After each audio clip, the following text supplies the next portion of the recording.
Welcome, story lovers, to a beautiful, sunny morning at the quiet pond. The water is sparkling, lily pads are floating like green jewels, and the air is filled with the happy sounds of frogs croaking and birds chirping.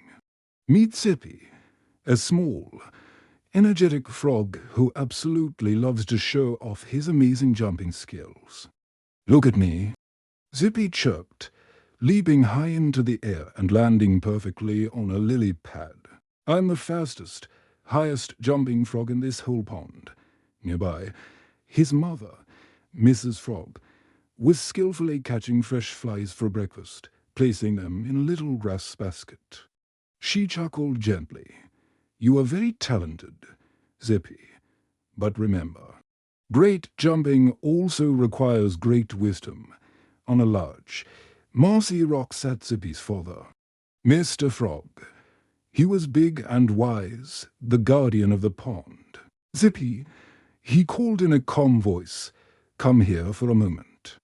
Zippy hopped over, full of energy. "Listen to me, son, Mr. Frog began, his expression serious. He pointed with his long toe towards a distant area, almost hidden behind a big, drooping willow tree. Behind that tree is a place called the Sticky Mud Swamp. It might look tempting because no one is ever there, but it's extremely dangerous. He continued, "The mud is incredibly sticky. If you jump in, you will get stuck and won't be able to move. The groundwater there turns it into a trap. It is absolutely forbidden to go near it. Is that clear?" Zippy nodded his head quickly, but his mind was already picturing a new, exciting challenge. "Sticky Mud Swamp. Got it, Dad? I won't go near it." Mrs. Frog came closer, her voice soft with worry. "Your father is only protecting you, Zippy. Please respect his advice." Okay," Zippy exclaimed as he jumped away. "I'm off to play with Daffy." As he disappeared, his parents exchanged a worried glance, a silent conversation passing between them. Zippy soon arrived at the bank of the pond where his best friend, Daffy the duckling, was swimming peacefully. "Hi, Zippy," Daffy quacked happily. "Want to race round the pond?" Zippy sighed, looking bored. "A race?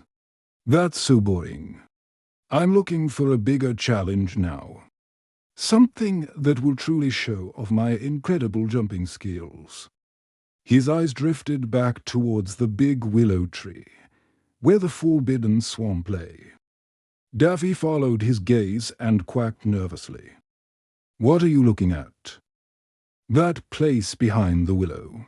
My parents told me that area is forbidden and very, very dangerous." "Dangerous?" Zippy scoffed. "Ha! Your parents, my parents. They're scared of everything. It's just a little mud. I am the fastest, strongest jumper in this pond. I bet I can jump right over it. Easy peasy." Daffy's worry grew. "Zippy, don't do it. Listening to our parents is important. They know about risks we don't." But Zippy was already getting ready, crouching down for a powerful launch. "I'll show you the greatest jump ever. I'll jump right into the middle of that swamp and be out before you can even blink." Daffy shouted his name, pleading with him to stop, but it was too late. Zippy launched himself into the air in a huge, spectacular jump, soaring towards the forbidden zone. He landed gracefully right in the middle of the swamp. "See?" He laughed in triumph. "Easy. I'm the best." He crouched to jump out immediately, but his feet didn't lift. Instead, they sank into the heavy, sticky mud. "Hey, what's this?" he grunted, struggling. But the more he tried to jump, the deeper he sank. The cold, thick mud was like glue, pulling his entire body down. Panic began to set in. No, it's so sticky. I can't move, help me. From the safety of the bank, Davy watched in horror. Zippy is stuck. I have to go get help. And with that, the little darkling turned and swam away as fast as his webbed feet could paddle. Zippy was sinking deeper and deeper into the cold mud. Fear and regret washed over him. I'm sorry, Dad. I'm sorry, Mom.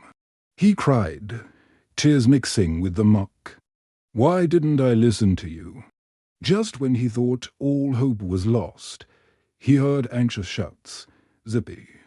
We're coming. It was his parents, arriving with Daffy. They were all carrying long, sturdy branches. Zippy, listen to me, mister.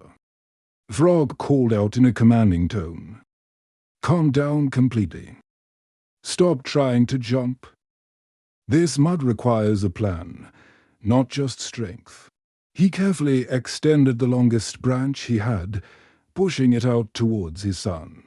Grab the branch, but don't pull hard. We will pull you out very slowly, so you don't sink any deeper. Zippy weakly grabbed the end of the branch.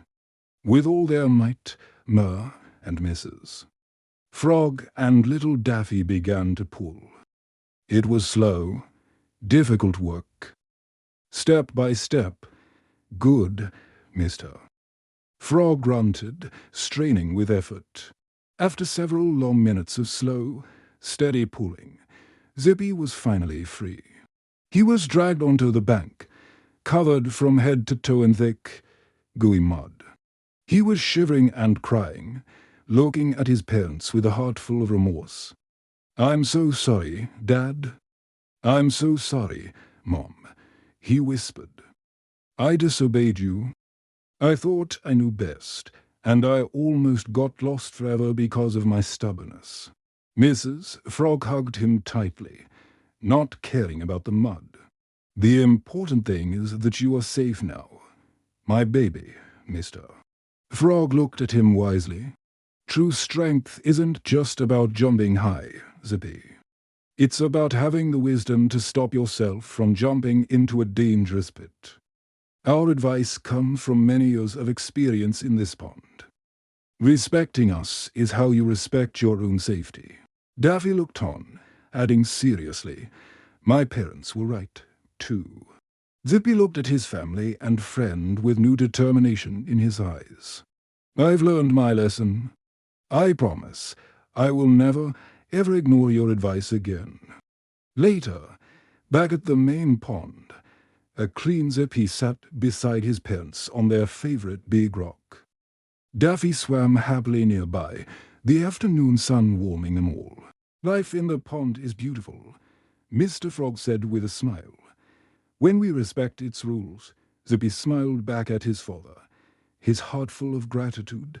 Yes, Dad, it really is. And as our story ends, let's remember this important lesson. Respecting your parents is true wisdom. Their advice is a gift, meant to guide and protect you. Always listen, because they always have your best interests at heart. Thanks for watching. Don't forget to like and subscribe for more stories.